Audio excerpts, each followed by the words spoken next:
Hello and welcome to Calls. This is the 2021-2022 PGA DFS review show. First off, hopefully everybody had a happy Thanksgiving. Lots of good food, good company, all of the good stuff. Mine was great. I also am feeling pretty good that watching the World Cup. Now, I will truly admit that I am the most casual of casual fans in soccer, but we'll always cheer on the United States. So happy to see them get a win today and progress to the knockout rounds. But we are here to have a little bit of fun at my expense, really, and look at some of the successes and failures from last year in a DFS perspective. Last week, we covered my outright wagers. And if you didn't see that show after watching the stream tonight, suggest you go back and look at that.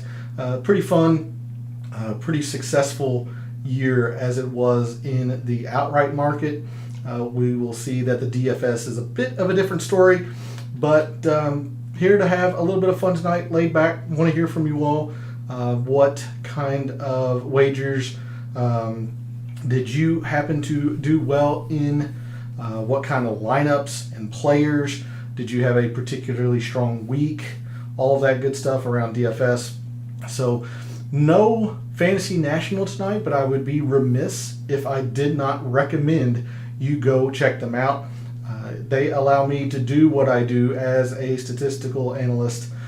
It is simply the best tool out there, Fantasy National. Go check them out. It is well worth the investment. It is simply the best tool out there.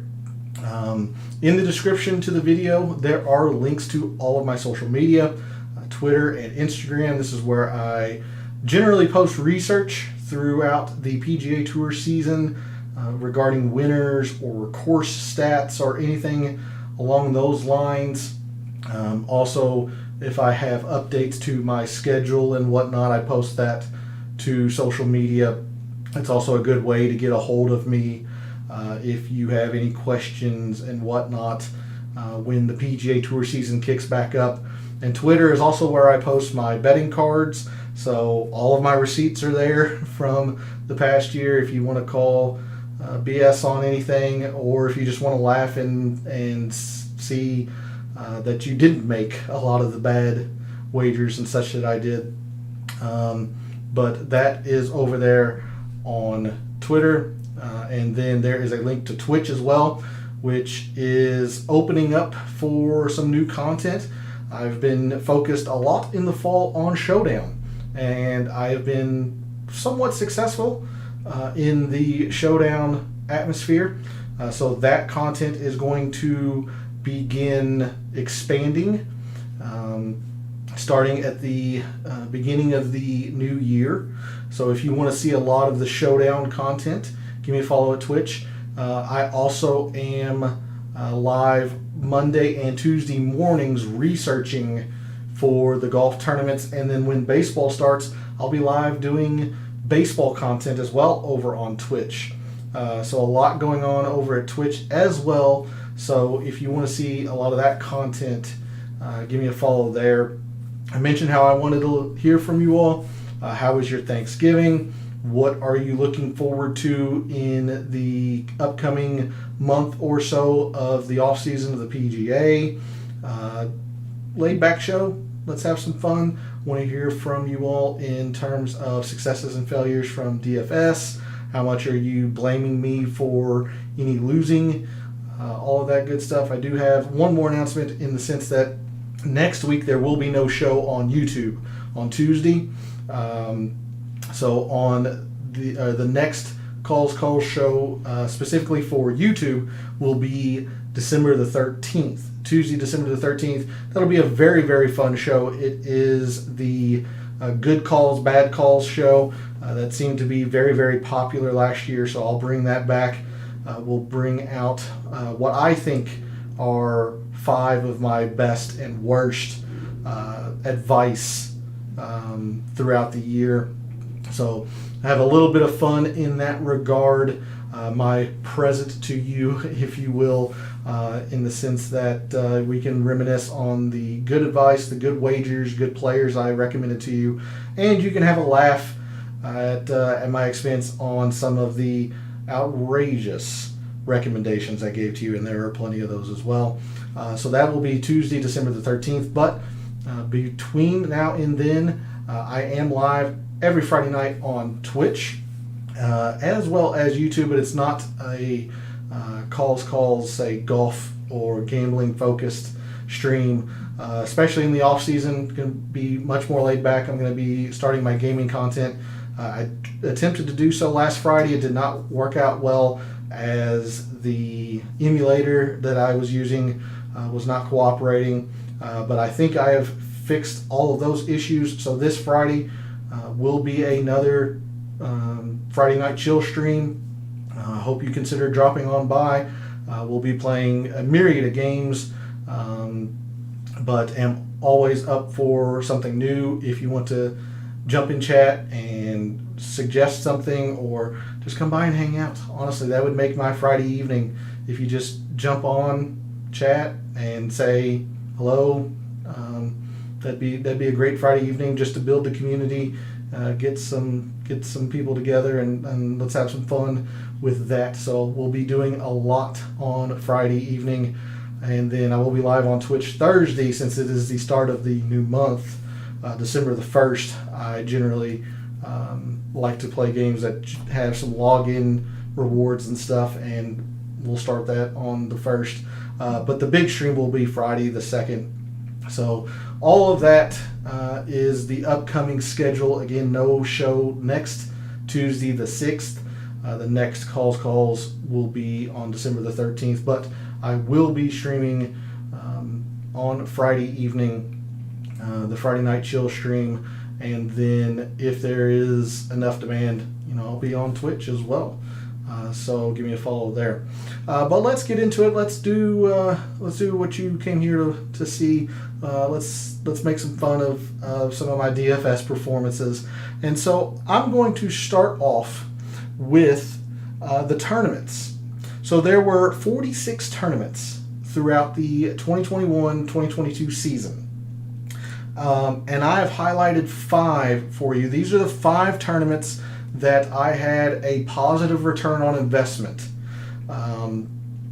With a slight caveat, I should say. And I'm looking off here to the side. I have my spreadsheet open, as I did last week, for some specifics. But I am going to explain that caveat in the sense that at the beginning of the 2022 PGA Tour season, I was still eligible for beginner contests in DraftKings.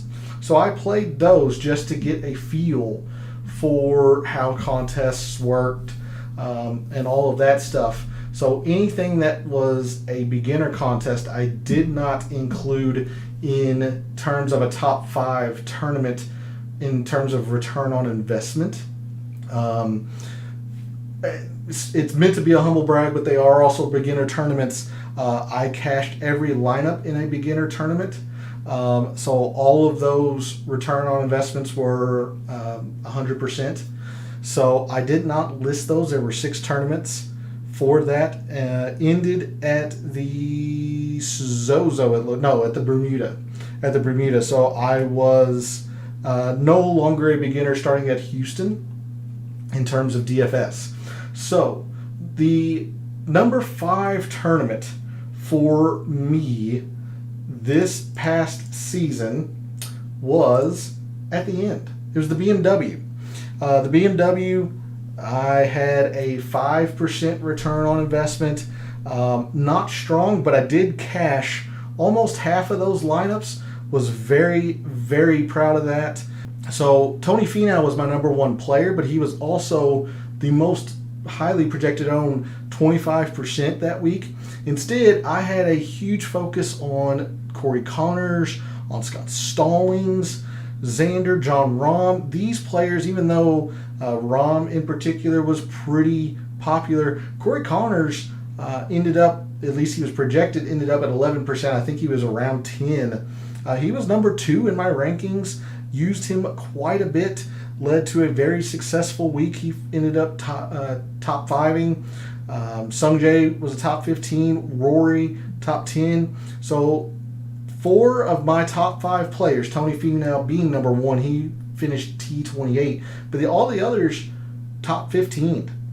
Now the winner of the BMW, Patrick Cantlay, was a little further down, but it was a fairly successful look for the BMW, and one that was very, very much needed as I was struggling in DFS towards the latter part of the year, kind of coinciding with my wagers, if you will. If you remember from last week, my wagers really tailed off towards the end of the year, but the BMW kind of solidified a mediocre year, if we'll get into, or as we'll get into, really solidified a mediocre year, but slightly above average, or slightly positive, I should say. But 47.5% lineups cashed was my 5th best tournament of the year. The next best tournament was one we kind of talked about last week, in the sense that I had a top 20 wager on JJ Spawn, but I absolutely played a lot of JJ Spawn in the Valero, or at the Valero. Turned out to be very, very good for me. So if I move on over to that mixed condition model, so Luke List was my number 1 player, ended up T53, but there was only one player in my top 11 that missed the cut. That was Rory, and he was one of the most projected owned players. So did not really hurt me that bad. It hurt everyone else more than it hurt me. Instead, I had JJ Spawn 11th in my rankings. He wins the tournament, had quite a bit of him. Matthias Schwab was 10th in my rankings. He top 10'd. I had a lot of Gary Woodland, Keegan Bradley. So the players that were very, very popular that week, with the exception of maybe Siwoo Kim, they all struggled. Chris Kirk, T35. Rory missed the cut. Luke List was a T53. Some other popular players, Matthew Neesmith missed the cut. Patton Gazire missed the cut that week. Maverick McNeely was a T35. So these guys that I was focused on, JJ Spawn, Matthias Schwab, let's see, talked about Siwoo, Charles Howell III. He was in the top 20 of my rankings. He top 5'd. He was less than 4% projected owned. Really led to a big week, as you can see here. Didn't cash a lot, or as many lineups as I did the BMW, but the return on investment was much, much higher. I had some pretty strong finishes, and I can give you an idea of what my top lineups were placing wise. So for the BMW, I didn't have anything that finished terribly strong in terms of an upper contest finish. Looks like my best one was inside 2,000. Not the best for one contest. Another contest, I was inside the top 600. No, top 400. So I did make quite a bit on that lineup. Scotty Scheffler, Xander, Hovland, Connors that I talked about, Stallings, and Taylor Moore was that lineup. Finished inside the top 400 of the BMW. But at the Valero, however, the Valero right before the Masters, the big winning lineup for me just finished outside the top 100, 101st. And it went as Siwoo.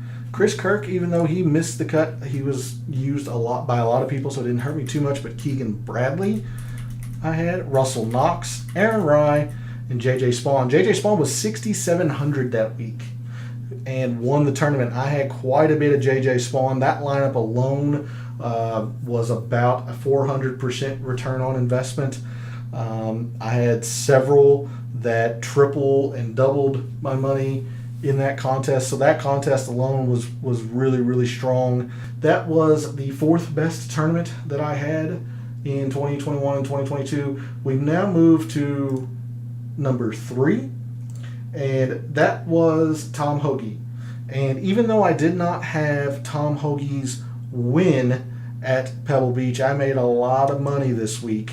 I did not have the outright wager on him, but I had him in a different contest that I play with some friends, off stream or whatever.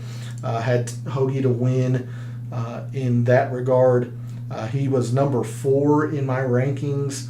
Patrick Cantley was the most projected owned player, number 1 in my rankings, finished in a tie for 4th. So my rankings went Cantley, Tringali, who did miss the cut, but he was owned or projected on 16.5% of the time, so he was going to hurt a lot of players or a lot of contestants. McNeely was 3rd. He had a T33, which was fine. Tom Hoge, 13% owned, coming off of the runner-up the previous week at the Amex. It was in 2 weeks ago, from the Amex. In very fine form. Felt really good about Tom Hoge. Lonto Griffin played well. I was very high on. Seamus Power played well. But the guys that really, really sealed it for me were Mackenzie Hughes, Denny McCarthy, Adam Hadwin, Grayson Sigg, Andrew Putnam. These guys all finished inside the top 20. They were projected less than 10% owned, and they were all inside the top 20 in my lineup or in my rankings. Let's see, my top lineup for the Pebble Beach. I had several that finished very, very strong, but nothing upper echelon like the 101st. I was inside 200 once. I was inside 220 another time. Looks like I was inside 300. So a lot of, I would say, great success, but not elite. All of these lineups tripled their money, at least. Then I had several that doubled and whatnot. Let's see, a couple of my best lineup that week went with a balanced approach. It was Lonto Griffin, the Zayden Hoot, Tom Hoge, Mackenzie Hughes, Denny McCarthy, and Taylor Pendrith. So there's the lineup that finished with the most points or in the highest in the standings. Another lineup here had Putnam and Rose, Davis Riley. So lots of success at the Pebble Beach this past year. Tom Hoge wasn't very expensive. Yeah, he was only $8,500. So he was projected 13% owned. It's not crazy. So really gained some equity there on my fellow contestants. My second best tournament on the year happened to be the Wells Fargo, and this is a tournament we talked about quite a bit last week. This is the week I had Max Homa. Just everything about this tournament was very, very good for me. Very, very, very good for me. We're going to be talking about this, or at least I'll be talking about this quite a bit on the 13th in my good calls and bad calls. But one of the biggest things from the Wells Fargo is that when I did my research, there was only one player who had followed the same pattern of statistics from the previous 2 times TPC Potomac had been seen for the Quicken Loans. Molinari and Kyle Stanley were the 2 winners at TPC Potomac. There was only one player that followed that same pattern of statistics. It was Max Homa. So Max Homa, even though he was 11th in my rankings for DFS, it was still very, very high on him. He was still only 13.5% projected owned, 8,600 again, another mid-8 price tournament winner. While everybody was very, very high on Cameron Young and Corey Connors, I really made my hay on some of these 7Ks, really. These guys that were mid tier in terms of projected ownership, but I happened to put them all in the lineup together because they fit like Max Homa. Brian Harmon here at 7,700. Now he was 12% owned, but still That's not, overwhelming chalk. He finished T9. CT Pan, 7,500, finished T15. Keegan, one of his big performances this past year. He was a little bit more widely owned, but he runner-up. Fitzpatrick runner-up.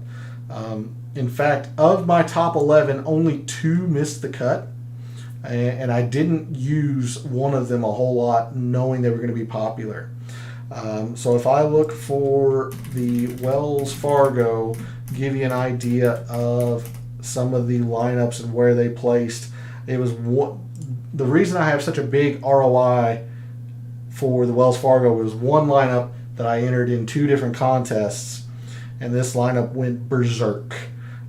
It finished 50th in the more expensive of the contests I entered for it, and then it finished 67th in the other one. This lineup was just amazing. Fitzpatrick, who runner-up, Max Homa, the winner, Cameron Young, who runner-up. So again, a look at a lot of a balanced build here. Now, you did have Fitzpatrick at 10K, but Max Homa, Cameron Young, Doug Gim, Lonto Griffin, and CT Pan was that lineup that really, really torched a lot of the contest. It was just a very, very strong lineup with Fitzpatrick second, Homa second, Homa winning, Cameron Young second, Gim, Griffin, CT Pan T15. What was Gim and Griffin? Lonto Griffin T6.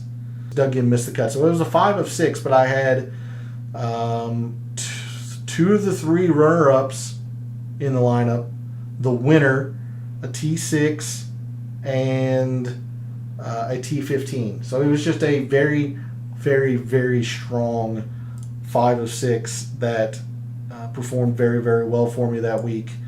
And that's where most of the ROI came from. As you can see, it's been my lowest percent of cash lineup tournament so far, 25%.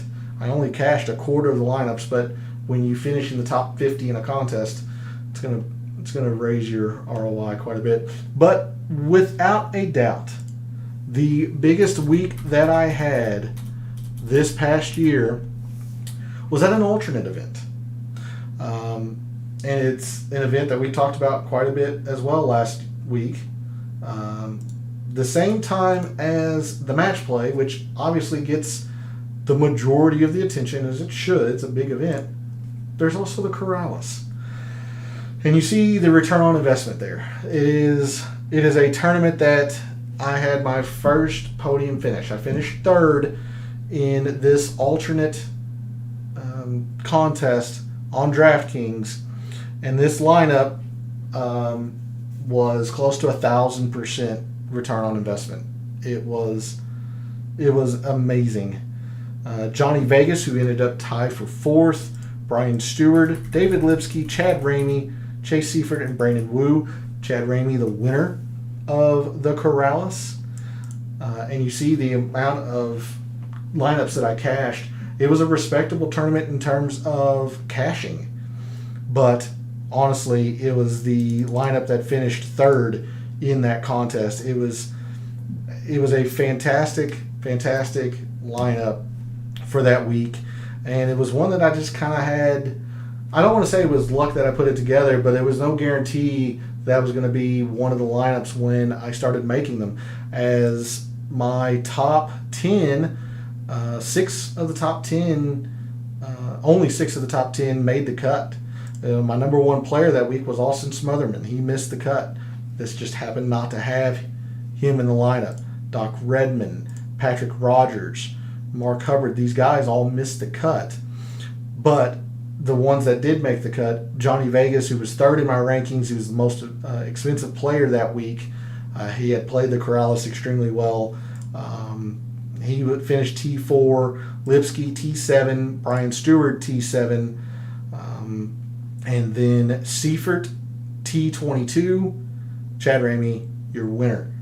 So a very, very strong Corrales for me, both in terms of the number of lineups that I cashed. It wasn't the strongest, wasn't the best, but a respectable output for sure. when you cash 36, almost 37% of your lineups. And then the huge return on investment with my first podium finish in a massive contest in a big GPP at the Corrales, where I finished third. Had another lineup in that same contest that finished in the top 500. So a very good week for sure. But that is why when I tell you that my year was mediocre, is because my podium finish was in an alternate event as opposed to a regular PGA Tour event or even a major. If it was in a major, then it would have been a year-setting week. But those are the 5 best tournaments that I had this past year. And again, you can see, with the exception of the BMW, the Wells Fargo is a little bit later in the season, but a lot of them were just like my outright wagers, a strong start to the PGA Tour season in the fall, and in 2022, the calendar year, with the Pebble Beach in January, the Valero the week before the Masters, the Corrales the same week as the Match Play, that's in March. So a very strong week, or very strong early part of the 2022 calendar year. In fact, going Corrales, Valero back-to-back weeks made March and April pretty darn good for me. But there's always room to improve. And while I didn't list them, if you are interested, my 5 worst tournaments. The Mexico Open down at Vedanta was very unsuccessful. I cashed 3% of my lineups. I was just wrong on that tournament. Just wrong. The RBC Heritage, the Honda, Puerto Rico, these were all under 75, negative 75% return on investment.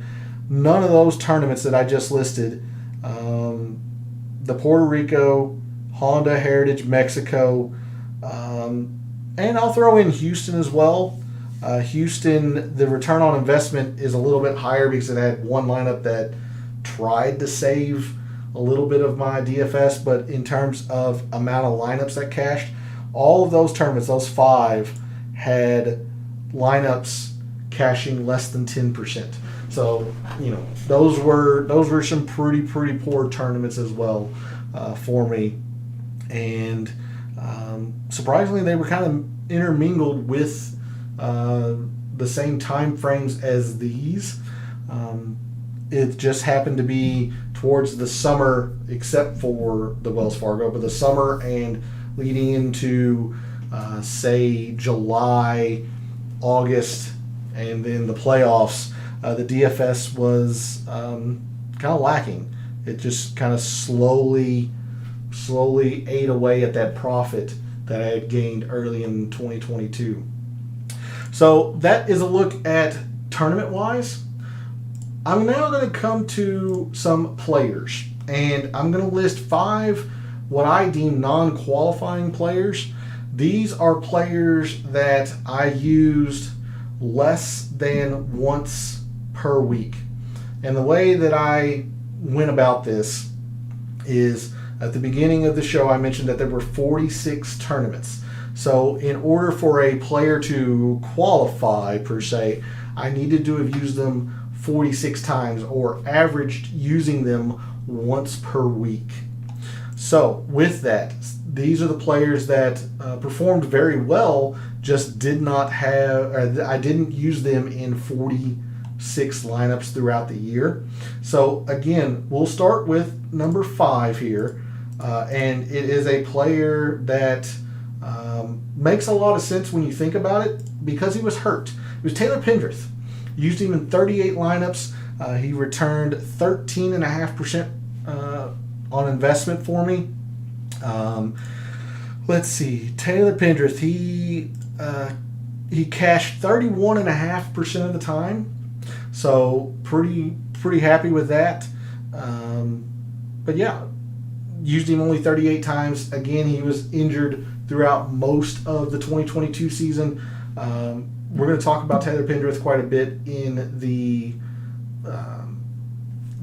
fantasy, like full year fantasy or full year salary preview show at the end of the month. I'm expecting big things from Taylor Pendrith this year, so I'm looking forward to him costing me some money this year. But very high on Taylor Pendrith, but he was hurt for quite a bit of it, so was not able to use him as often as I would have liked. Player number 4, very, very close to the 46, is Doug Gim.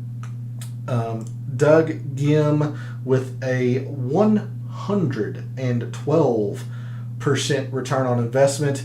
Again, he was in the huge lineup from the now I'm going to have to go cheat. From the Wells Fargo.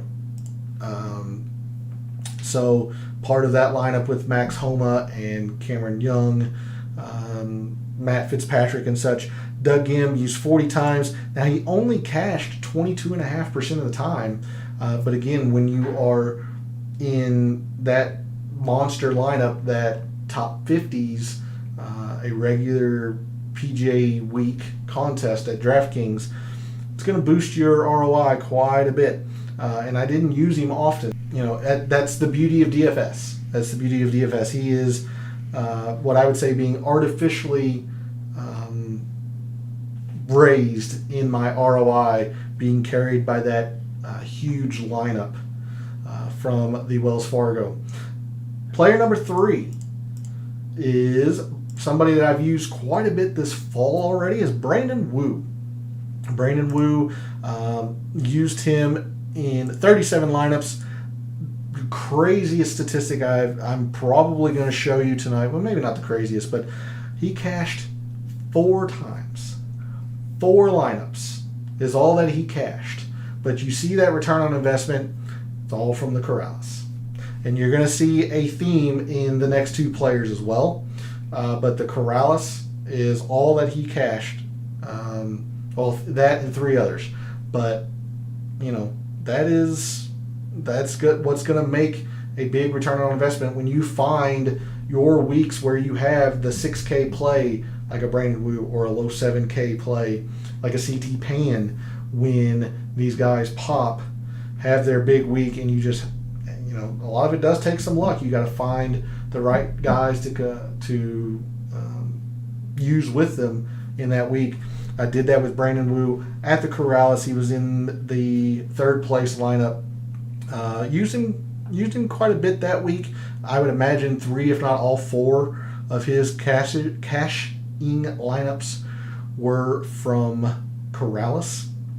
So, Brandon Wu, number 3 non-qualified player.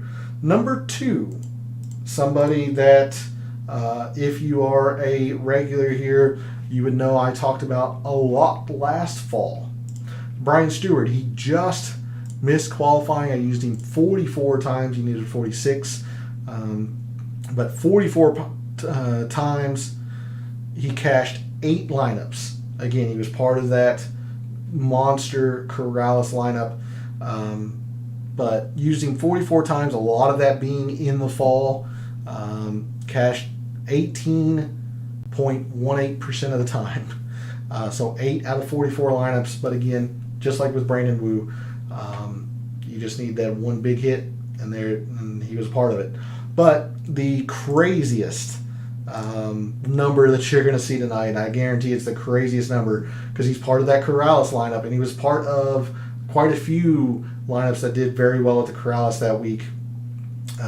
Somebody that I don't use often, and I would not suggest using often, but he was pretty highly rated for the Corrales that week.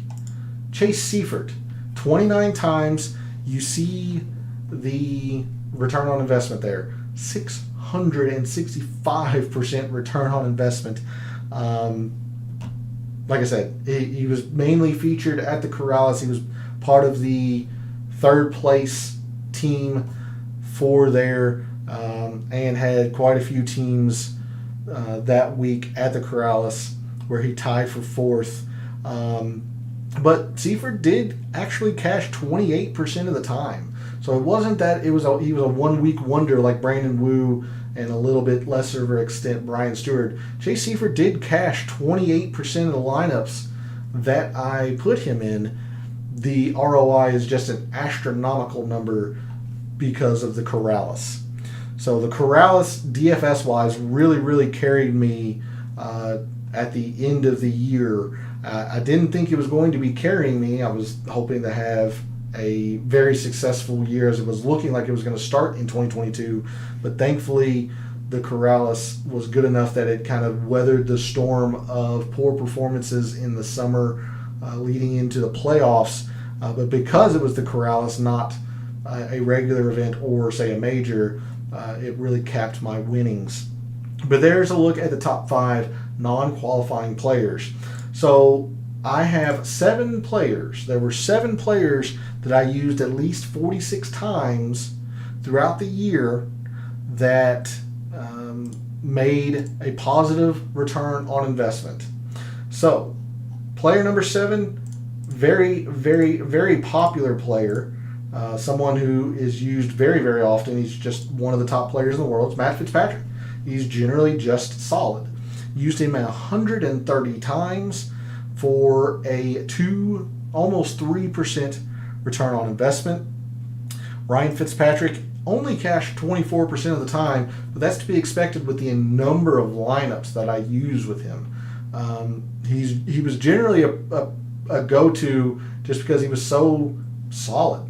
And then, his win at Brookline this year.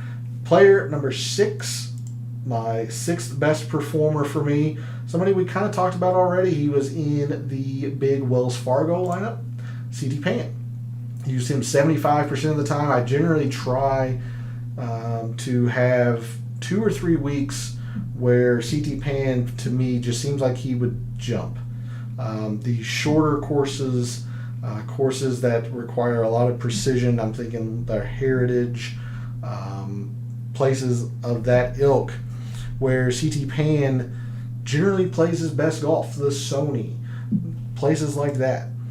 C.T. Pan, you see there, 16.5% return on investment, did only cash 18% of the time, but again was part of that big Wells Fargo lineup we've talked about a couple of times about. My 5th best player on the year, somebody who has been increasingly popular, at least for me, seemingly kind of like Brandon Wu this fall, Andrew Putnam. Andrew Putnam, 67 times that I used him in 2021 and 2022. He cashed a third of the time, just under 33%, and then a almost 20% return on investment. Andrew Putnam was very solid for me in terms of DFS. Generally a pretty solid player. Also somebody like CT Pan that you want to focus on certain tournaments. So definitely have been paying more attention to that with Andrew Putnam. He is not an off the tee guy, so any tournament that requires off the tee, Andrew Putnam's going to struggle. But when off the tee doesn't matter, I'm thinking about places like Bermuda where forced layups are a big factor. The Heritage, let's see, I had one that just escaped me. Honda.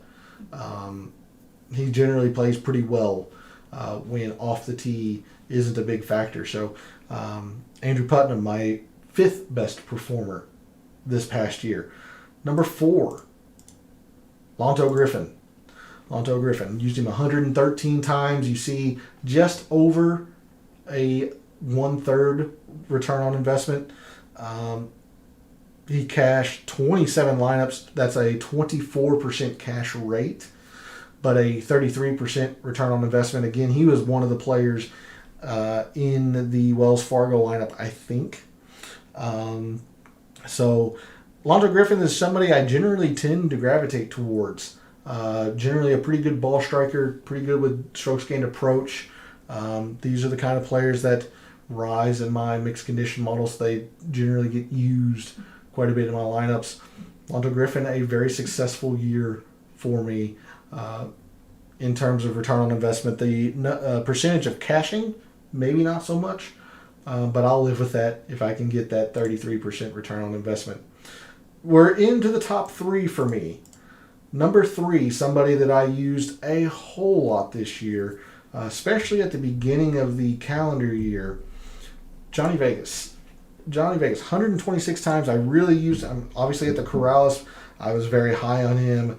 At the American Express, just early on in the year, he cashed 30% of the time, almost a 67% return on investment. Johnny Vegas started off very, very strong, really tailored off after the Corrales, really. Don't remember a lot of strong finishes from him after Corrales. So fortunately, used him a lot early, and then it seems like I was able to lay off of him for the most part throughout or going forward the rest of the year. That way I did not tank his ROI. Johnny Vegas, my 3rd best player this past year. Number 2, somebody that I was surprised that I saw I used this much. The return on investment isn't as shocking because he was in the Corrales lineup. But David Lipsky, was surprised that I used him 104 times, but I did. 104 times, almost 100% return on investment. He also cashed 32.5% of the lineups. So him and Johnny Vegas, let's see, Andrew Putnam was right around there at 32.84% as well. All 3 of those guys hovering in the 32 to 33% cash rate with different rates of return, as you can see. But David Lipsky, very, very, very strong performance for me in 2021 and 2022. And then finally, my top player in terms of players that qualified, meaning I used them at least 46% of the time, Chad Ramey. Wins the Corrales. I used him a lot at the Corrales. He ends up, headlining that lineup that finished 3rd in that contest. But throughout that whole week, Chad Ramey was just an all-star for me. Top 20 wager, all of that. That's why the Corrales was such a huge week for me. But used him 57 times. You see the return on investment. Somebody like Johnny Vegas who really, really struggled after that. So it's been surprising to see, and I've got a little bit of concerns on Chad Ramey, that he seems to be a horse for course. He seems to like these longer tracks. Sometimes they're a little bit more difficult because he has not fared well in a lot of tournaments since the Corrales. But there's a look at my top 7 qualified players, guys that I used at least once per week on average. I was a little surprised by how many times I used David Lipsky, but some of these other players, Matt Fitzpatrick, Andrew Putnam, usually is pretty high in my my mixed condition model. Lonto Griffin, a good ball striker. So that didn't really surprise me. Johnny Vegas. But there's a look at the top 7 players for me this past year. If you want to take a gander or get a feel for some of the worst players, and it's kind of interesting to do this little exercise in an idea of maybe it gives you an idea of the kind of lineups that generally do the best. My worst performer this year was Jon Rahm. I used Jon Rahm 206 times. Jon Rahm had, or at least he was the worst in terms of total money lost. Now, he wasn't the worst in terms of ROI, but he only cashed 12% of the time, 12.5% of the time. And you think about it, Jon Rahm, generally the most or second to most expensive player in a DraftKings price board. And when I sort this on, let's see, do I want negative return on investment or negative percent win lineups? Let's do ROI. So, as I mentioned, Jon Rahm was the lowest in terms of money. Let's see. We'll talk about this player in particular in the good calls, bad calls in a couple weeks, but Mr. Kicked Me in the Nuts, and shout out to you if you know who I'm talking about. Alex Noren, very, very poor. I used him 83 times. He only cashed 5 times for a 6% cash rate. Very, very poor. Ryan Armour cashed less than 5% of the time. Used him 64 times.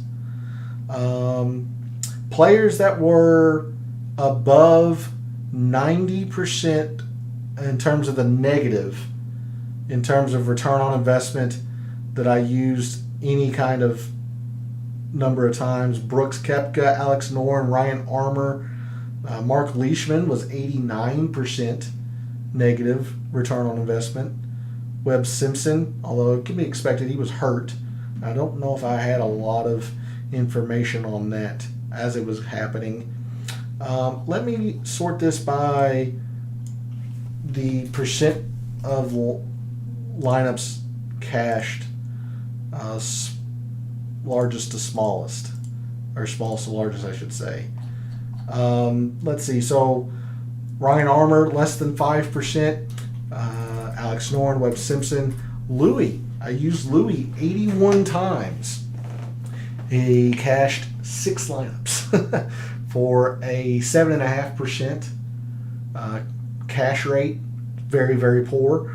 Surprisingly, Brandon Wu is one of the higher ones in terms of the negative, or the lowest cash rates, 10.8%.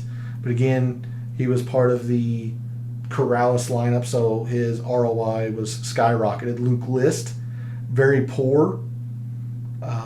Surprising to see Charles Howe. He was in the very good Wells Fargo lineup, and yet his return on investment is low. He only cashed 7 of 62 lineups. So very interesting. Okay, let's round out the show here a little bit with some overview and some stats here as I go through this. So throughout 2021 and 2022, I played 2,017 lineups. Throughout 2021 and 2022, you see the cash rate there, 445, a little bit less than 25%. Not the strongest in terms of a cash rate. I was buoyed by the fact that I had the astronomical Wells Fargo lineup and the spectacular Corrales lineup, but less than a 25% cash rate in terms of lineups. Not strong. I will make no bones about it. Not going to hide that from you. Was not all that successful in terms of rate. The number of contests that I was positive in terms of return on investment, 31 out of a total of 116 contests that I played throughout the 2021-2022 season. So, major weeks, I would enter more than just one contest. So that gives you that gives you an idea of the amount of lineups that I played per week, the different contests that I played per week. Roughly about the same as the lineups cashed versus played. So I cashed 26.7 or so % of the contests that I played in, or returned an investment. I shouldn't say cash. I returned an investment in about 26.5% of the contests that I played, versus about a 24% cash rate for lineups in general. We talked about the most money lost player, so I'll go ahead and reveal him. It was John Rahm. Used him 206 times. He was the player that I used the most, I believe. No, I used John Rahm about 5th most. So, used Scotty Scheffler the most, 247 times, a negative ROI. But by far, John Rahm was the worst in terms of guys that I used a lot. So I used 7 players 200 times or more among the 2017 lineups. There were 7 players here I used 200 times. Scotty Scheffler being the most at 247. Aaron Wise, 211. Joaquin Niemann, Max Homa, Sung Jae, John Rahm, and Corey Connors were the others that I used more than 200 lineups throughout 2021 and 2022. All of them had a negative ROI. Corey Connors and Max Homa were clearly the best 2 out of that 7. Max Homa with the Wells Fargo. Corey Connors was just pretty darn solid throughout the year. And he was one of the top cashing lineup players in general. I just happened to use him so much that he ended up with a negative ROI. But if I sort this on percent of winning lineups of players that I used any amount at all, my top performer in terms of percent of cashing lineups, not money, but percent of lineups that cashed, was Patrick Rogers at 40%, right under 40%. Patrick Rogers, Rory, Justin Rose, Scott Stallings, Denny McCarthy, McNeely, Hayden Buckley, and then Corey Connors a couple more places down. But in terms of success rate, my best player was Patrick Rogers. But when I reveal the most money one player in DFS, it's going to be no surprise. It's Chad Ramey, the Corrales, when I finished third. But there's a look at my DFS overview and review from 2021 and 2022. Again, not going to hide it from you. It was a slightly losing year in terms of DFS, between the just the lack of successful lineup percentage, and then the contests were, a little bit better than the lineup cash rate, but still not the best. Only being saved again by those 2 massive lineups, the Corrales and the Wells Fargo. Corrales, where I picked up my first podium finish, getting third in that contest, and then the Wells Fargo, I had a lineup that top 50'd. But fortunately, the outright wagers saved the year in total, especially hitting Luke List at 70 and JT Poston to 55. If you want to see the review of that, go check out that show from last week. But in the comments, let me know, how was your 2021 and 2022 from a DFS perspective? Hopefully you had a lot more success than I did. This year has started off better than last year. And I am working my way into Showdown, which has been pretty positive. If you've been following me this fall, Showdown has seemed to be a pretty good source of income so far early on in the 2022-2023 season. So hopefully that will continue. I'm expanding my Showdown content. Seems that I've been okay at that so far. But in the comments again, let me know how your 2021 and 2022 season went.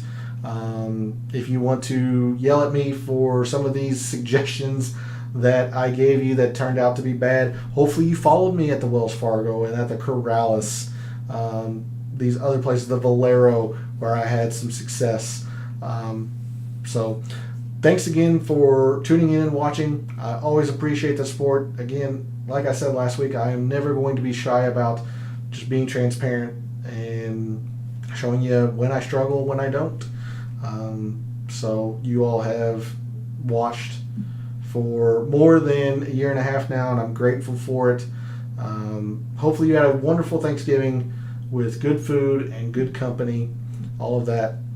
Reminder that I will be live Friday night for the Friday Night Chill stream. We'll be live Thursday on Twitch for the beginning of the month, prepping some games and whatnot. So for all of the wagers that you have made so far since the end of the PGA Tour season in whatever endeavor that you have been betting on, may they all be profitable.